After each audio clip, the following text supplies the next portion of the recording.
Hello guys, welcome to a brand new video on Tutorials Point. In today's video, I'm going to teach you some easy steps on how you can sign up to Alibaba. Before we start the video, don't forget to like, share and subscribe to the channel for more such useful tutorials. Without further ado, let's move on to the video. First of all, make sure that you're connected to the internet.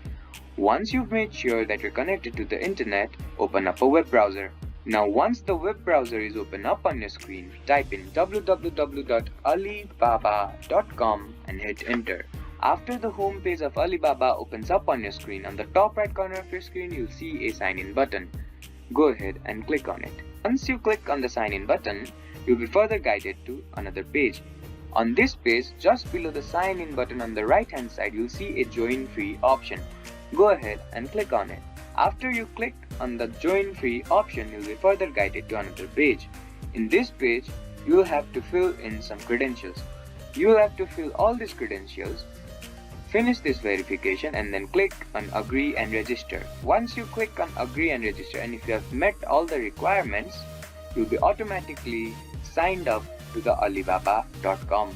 I hope this video helped you to sign up to Alibaba. Don't forget to like, share and subscribe to the channel for more such useful tutorials.